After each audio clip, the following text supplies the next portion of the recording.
Salve, salve, tricolores de todo o Brasil, nação São Paulina, vamos lá. Notícias de última hora do São Paulo. Contratação do André Silva, do Vitória de Guimarães de Portugal. Como é que foi o resumão dessa negociação? São Paulo entrou em contato primeiramente com o staff do jogador, alinhou tudo, ficou tudo ok. Quando o São Paulo entrou em contato com o Vitória de Guimarães, acertou valores, ficou tudo ok, só que teve uma divergência em relação ao prazo do pagamento.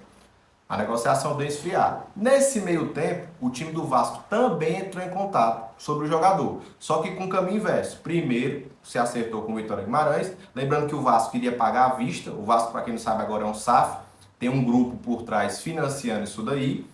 E o Vasco alinhou essa parte. Quando foi com o jogador comunicou ao staff dele que não jogava em time pequeno. Mas brincadeiras à parte, foi o que o jogador falou, que preferia jogar no São Paulo. Isso pode ser porque nós vamos disputar esse ano competições maiores como a própria Libertadores. E o São Paulo também nunca é rebaixado, é um time que em relação ao Vasco tem uma visibilidade maior internacional e pode até ter identificação do jogador com o próprio clube, né? A gente não sabe.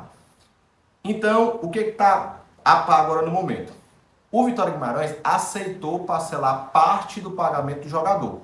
Então o São Paulo já está alinhado com o jogador e provavelmente até quinta-feira se alinha com o Vitória Guimarães. São Paulo provavelmente vai dar uma parte do valor já à vista e parcelar o restante no máximo 3 meses, que é o que os clubes europeus geralmente abrem nas negociações com clubes brasileiros, né?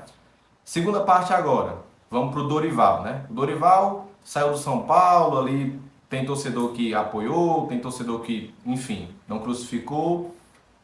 Mas não dá para negar que quando a seleção brasileira chama, para a maioria de quem está envolvido no futebol, que não é fanático por um clube como nós somos, aceitaria o convite, né? Até aí tudo bem. Dorival abandonou o time, foi fazer a missão dele, tudo bem.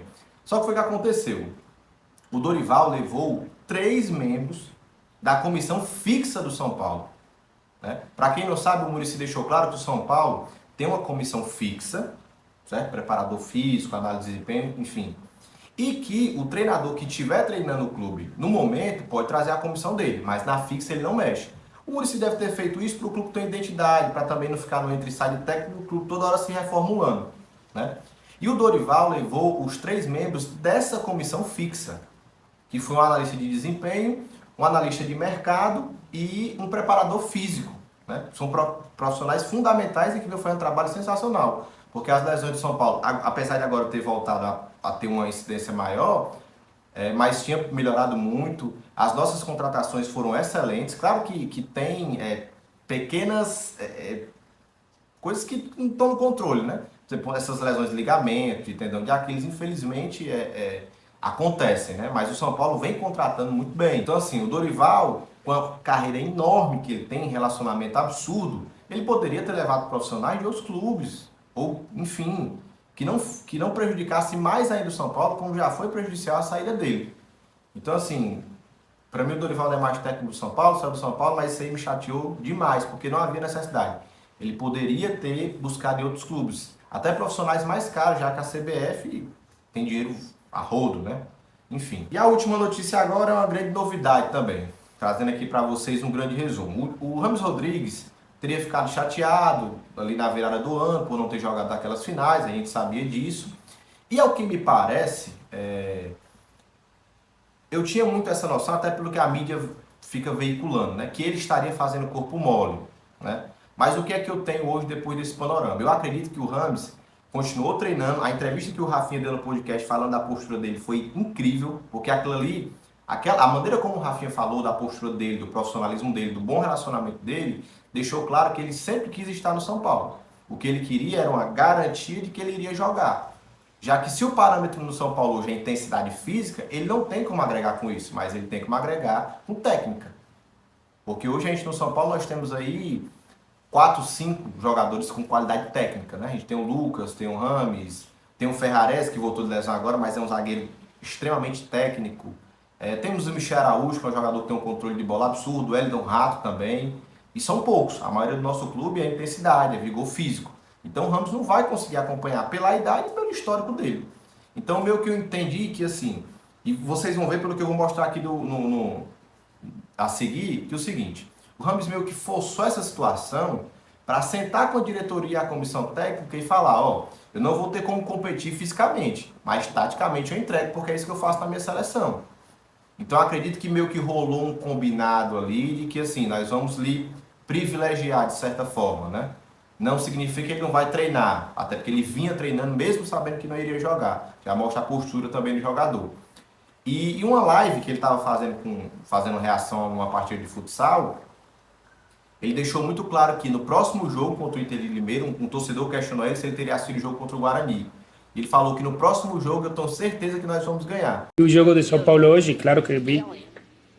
Claro, claro. O próximo jogo vamos ganhar. Certeza. Tamo junto. Então isso dá indício que muito provavelmente no próximo jogo ele vai ser titular, vai aparecer mais vezes, né, para poder contribuir. A escalação que o Carpini fez também dá muito indício disso daí, porque o Carpini deixou o Michel Araújo ali jogando centralizado, como se já fosse meio que preparando o time para o Ramos Rodrigues. Então acredito que agora muita coisa ficou clara, acho que o jogador quer ficar no São Paulo, não é só uma questão financeira, porque ele já tem muita grana, não acredito que seja só uma questão financeira, e eu acredito que agora vai se alinhar. Então, basicamente, hoje foram essas notícias. Tem um rumor de um agente de Madrid que está vindo negociar com o São Paulo. Eu andei dando uma pesquisada em Madrid, nós temos Atlético de Madrid, Atlético de Bilbao não, Rayo Vallecano e Real Madrid, né? Real Madrid, a única coisa que a gente tem em fim de contrato seria o Modric, mas eu acho muito difícil a vida de jogador para o Brasil.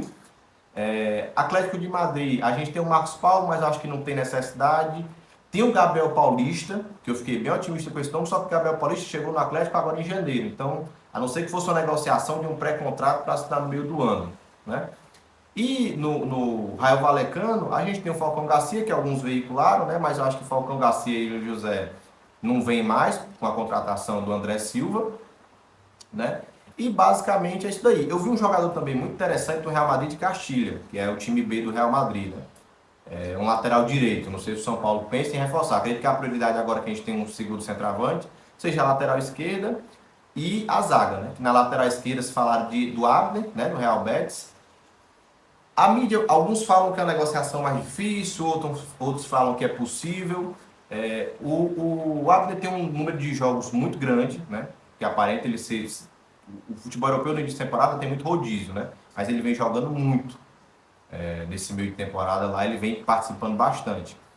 Não sei se é um desejo de jogador voltar, se não se adaptou. É um jogador muito novo, defensivamente é muito bom, porque eu acho que a gente realmente precisa de um lateral mais defensivo, porque a gente tem um time do meio para frente muito bom. E a gente precisa fortalecer essa parte de trás, porque o Beraldo, ao meu ver, é a principal perca do São Paulo. O Beraldo, para mim, ele é responsável por boa parte do sucesso que a gente teve ano passado, a segurança que o Beraldo passava na zaga. Então acredito que seja uma boa opção, né? Mas alguns da mídia veem que é mais difícil, porque o jogador está há pouco tempo, né? Relativamente na Europa, mas também tem uma informação que ele já foi envolvido, oferecido a alguns clubes.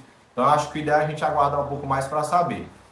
Próximo vídeo eu vou falar um pouco sobre o trabalho do Carpini, tá? Uma análise não só teórica e estatística de números, mas também uma análise mais prática, que eu particularmente não estou gostando desse início, como acho que muitos São Paulinos não tá. Alguns defendem que já tem que trocar, outros que não.